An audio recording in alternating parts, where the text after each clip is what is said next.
I found joy in the late hours of the night when I stumbled upon an unexpected scene unfolding in the garage. James and Lily, my husband and my older sister, were playfully engaged in the backseat of a car, presenting a shocking sight. Overwhelmed by disbelief, I swiftly locked them inside the garage and made my way to my parents' house. Determined to retaliate against those who had been mocking me, I sought support from my parents and a trusted confidant. Upon returning home, I recounted the situation to my parents and a certain individual, seeking their assistance in exacting revenge. Everyone was on board with my plan, fueling my determination to show James and Lily the repercussions they deserved. My name is Summer Young, a newlywed who crossed paths with James during our student days. Despite being classmates in high school, our interactions were limited to committee work. Little did I anticipate that James would approach me in adulthood. Our relationship started innocently during our senior year when James, popular with the girls, began pursuing me. Despite my initial suspicion, he insisted on his genuine love without providing concrete reasons. After 6 months of uncertainty, I succumbed to his words and accepted his proposal. As a novice in love, trusting someone as popular as him required courage. Seeking advice, I turned to my older sister Lily, the Madonna of her class known for her extensive romantic experience. Lily encouraged me, assuring me that no playboy would invest 6 months pursuing someone insincerely. With her support, I decided to give our relationship a chance. The initial year was marked by James's genuine kindness, treating me like a princess with surprises for anniversaries, birthdays, and special events. It was a dreamy time filled with love, and I was grateful for the courage to date him. However, as our relationship progressed towards marriage, the dream began to shatter. Despite earning less than me and spending more time at home, James refused to contribute to household chores, leaving everything to me. His reluctance to help, coupled with disastrous attempts at cooking and laundry, transformed our home into chaos. The financial burden fell entirely on my shoulders, as James used his salary for personal entertainment and consumables. Before marriage, he portrayed himself as supportive and committed to doing his best. Yet, once we began living together, he transformed into what seemed like a freeloader. Frustration grew as my attempts to involve him in household responsibilities failed, and even my mother-in-law expressed concerns about his behavior. The realization of the severity of the situation hit me hard when I witnessed it firsthand. Ironically, I recalled your advice not to engage in excessive housework, yet now, when the consequences are apparent, you turn the blame on me. Initially, I patiently tried to teach James how to handle household chores, but his short temper and quick anger made any mention of housework a trigger. Frightened by his reactions, I reluctantly declared that I would attempt to manage it on my own. As a human being, juggling nursing, which is more demanding than people realize, and home responsibilities became overwhelming. My physical strength, compared to my early 20s, had declined, making the balance between work and home even more challenging. The workload had more than doubled from my solo living days, and in such a situation, I thought it wasn't wrong to seek a helping hand from anyone, even a cat. However, every attempt to ask for help from James resulted in anger and aggression. Pointing out his weaknesses or dislikes triggered explosive reactions. Once, when I bravely confronted him, he threw objects at the wall, nearly injuring me. Fear set in, and thoughts of divorce crossed my mind. However, each time I expressed the desire to end our marriage, he transformed into a different person, expressing love and remorse, pleading for forgiveness. Caught in a cycle of fear, love, and dependency, I couldn't easily dismiss him from my life. He was the first person I genuinely fell in love with, and the fear of not finding a better relationship after him was reinforced by comments from Lily and James during our dating days. Their words echoed in my mind, convincing me that breaking up with James might condemn me to a lonely life. Under the influence of such sentiments, I felt completely controlled by him. Even as I contemplated breaking free, the memories of our time together flooded back, making it challenging to abandon someone who, despite the terrible treatment, seemed to need me. It was a classic case of the one in love losing themselves in the struggle to salvage a relationship. I found myself deeply entangled in James's manipulative tactics, and his words seemed to encapsulate my predicament. I want to support you too, but I'm just really bad at housework, and I'm counting on you for it. Don't say such sad things. Please keep up the good work. I'll try to do what I can too. Despite his angry outburst, when he saw my fear, he approached and embraced me, gently stroking my hair as if to calm me down. James knew how to employ both positive and negative reinforcement, always relying on my support. In moments when I thought it was all over for me, being needed and loved by James, despite my shy and introverted nature, became a way to affirm my existence. James was perceptive and possessed excellent communication skills, skillfully manipulating situations. Having experienced low self-esteem and bullying during my student days, his tactics, such as claiming he was the only one who needed me and loved me with all my flaws, kept me emotionally entangled. I remained oblivious to these manipulative tactics until a fateful moment approached, coinciding with our first wedding anniversary. Encouraged by my parents, we decided to celebrate the occasion. Their suggestion was partly influenced by their deep concern for me, knowing that I tended to be overly self-sacrificing, putting others before myself. When I pursued a career as a nurse, their support was unwavering, although they worried about my tendency to prioritize others over my well-being. My father, not one to interfere usually, took the unusual step of inviting James for a serious talk, emphasizing that I was their treasure and warning James not to take his responsibilities lightly. James, unfazed by the intimidating tone, earnestly sought their permission and expressed his desire to make our wedding special, even considering a church ceremony. His words, contrasting with his usual behavior, momentarily captivated me. Lost in these memories, James's troubled smile brought me back to reality. The disparity between his words and his actions raised questions about his true feelings. I yearned for kindness not just on special occasions, but every day. Simple moments of sharing meals, watching movies, and laughing together held the potential for happiness. Pondering on why James would utter hurtful words despite claiming to love me, I grappled with my limited experience in relationships. I constantly grappled with the idea that I might be the problem, questioning if there was something inherently wrong with me. The notion that James didn't desire me due to some lacking qualities haunted my thoughts. In response, I convinced myself to work harder, diligently suppressing any thoughts of confronting him about our issues. Contrary to my inner turmoil, my parents, having listened to James, regarded him with admiration, considering him a good husband. Unaware of the underlying issues, they thought I was fortunate to have him. During that time, I shared the same sentiment, genuinely believing that I was lucky to have James as my husband. My parents' gentle gazes at him only fueled that perception. However, what I failed to recognize was that they were oblivious to the complexities of our relationship. Little did they know about the internal struggles and emotional turmoil I was experiencing. Lily, who happened to be present during these interactions, effortlessly added to the facade. She casually sat next to James, placed her hand on his knee, and leaned in with an upward glance, skillfully flirting. Unlike me, Lily was social, beautiful, and always on trend, wearing only branded items. Her husband's prosperous company afforded her a lavish lifestyle.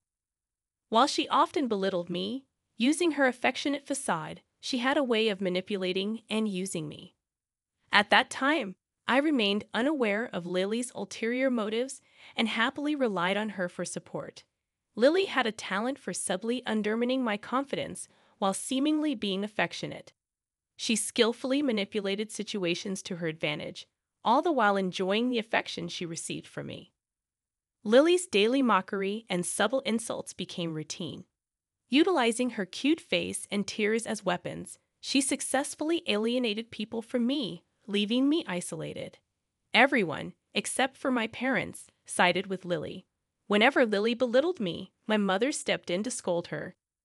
Lily would quickly retreat from the scene, but the emotional scars lingered. My joy was consistently overshadowed by Lily's undermining comments. Despite James and my parents offering apologies, the damage was done, and my heart remained wounded. He simply laughed it off, pretending not to mind. Deep down, I yearned for some kind words of concern, but the courage to voice such presumptuous thoughts eluded me. Blaming myself, I had become accustomed to resolving my own issues, burying my hopes for emotional support. The day before our wedding, set to take place at a church, Lily visited my house, citing its proximity to the venue. After dinner and some drinks, we decided to call it a night. The plan was for James and me to sleep in the same bed, while Lily would sleep in my room. Around midnight, warmth vanished from the bed, and I woke up feeling cold. James was gone, and it seemed a bit unusual for him to leave without saying anything. I went to check the car in the garage, thinking he might be nearby. That's when I heard Lily's voice near the car. James's car was there, and it didn't look like he had gone to the convenience store. As I walked toward the sound, I was met with an unbelievable sight. I found James and Lily in the back seat, engaged in an intimate act. Speechless, I collapsed on the spot.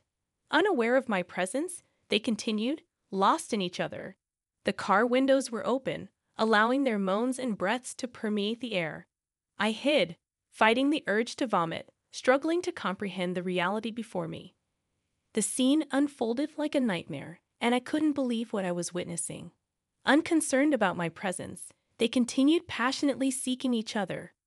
Witnessing James's desire for Lily, in a way he never showed for me, cut deep into my heart. Then, I'd overheard even more horrifying words from their mouths. It's like a dream, being able to connect with Lily like this. James, you really do love me, don't you? You even told me before how you've admired me since our school days, Lily said, revealing a shocking fact. The revelation filled me with surprise and confusion. James and Lily had known each other since their school days. The betrayal was deeper than I had. James' revelation hit me like a tidal wave. He admitted that he had known Lily from the time of the cultural festival, where she used Summer to get closer to him. The shock of his confession brought back a memory, making me realize that James had targeted me from that time, just to use me. Tears welled up from the depth of my shock. The realization of being manipulated and used was overwhelming. Connected with Lily like this, James went on to say that when I approached him, it felt like a dream to think I'd suggest something so harmful. His words revealed the depth of their conniving relationship.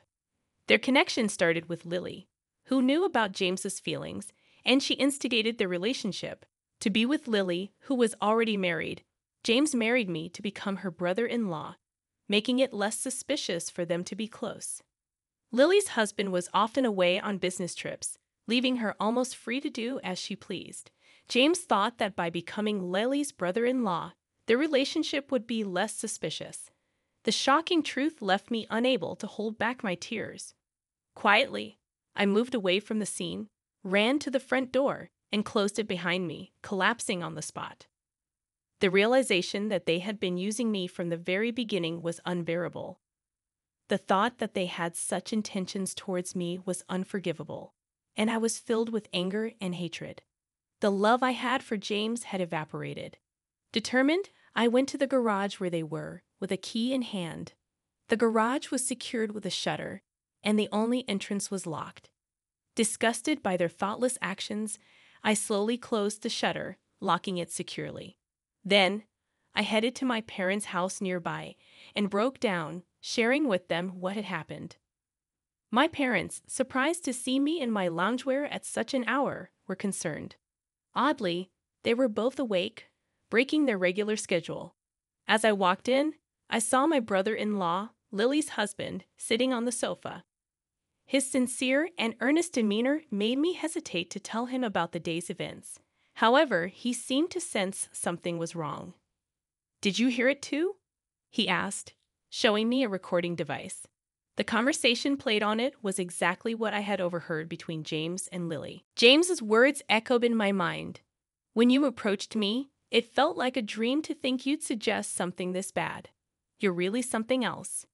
The recording in my brother-in-law's possession was an exact match to what I had overheard between James and Lily earlier. Astonished and agitated, I couldn't help but ask, "Why do you have this?" My brother-in-law, troubled by the revelation, began to explain. He had found out about the affair 3 months ago when an employee reported seeing James and Lily disappearing into a hotel district. Outraged by their infidelity, my brother-in-law hired a detective to gather evidence. Today, knowing Lily was visiting my house, the detective closely monitored her and obtained the damning recording. Initially, my brother-in-law thought that if Lily sought comfort in material possessions, he wouldn't say anything. However, involving James was different. Seeing how much I cared for him, he couldn't forgive them. My brother-in-law, who had always taken great care of me, as if I were his real sister, could not bear to see me hurt because of those two. Just knowing that he felt this way brought some solace to my heart. Intent on confronting Lily about a divorce, my brother-in-law had collected decisive proof and come to talk to my parents. Despite their pain, my parents looked pained, and my father even apologized to my brother-in-law. My mother tearfully added, "Do whatever you need to feel satisfied. It's not your fault. It's those two who used Summer and committed these terrible acts." Despite his own pain, my brother-in-law remained composed and comforted my parents. Then he turned to me and asked, "Summer, what do you want to do?" "I just want to sever ties with Lily, but I'm sure you need more closure," he suggested. "Yes, my wife seduced your husband. I want to support you in any way so you can find peace," he continued. Struck by my brother-in-law's intense gaze, I declared, "I want to take revenge on them." Overwhelmed by anger and frustration, I couldn't hold back my tears as I looked up at my brother-in-law and expressed my true feelings for the first time. I want them to experience despair. "Leave the financial matters to me. I'll do whatever I can." Surprised at my own ability to conceive such a daunting plan, my brother-in-law and even my parents agreed to help.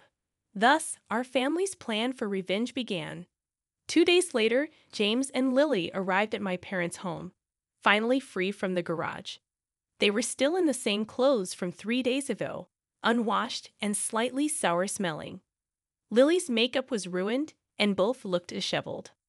Upon their arrival, James and Lily were quick to raise their voices in shrill tones, blaming me for locking them up. I calmly faced them at the entrance, my composed demeanor seeming to infuriate them even more. They shouted, accusing me of leaving them locked up for 2 days. I responded with composure, shutting them down. "Shut up. Do you think you can talk to me like that?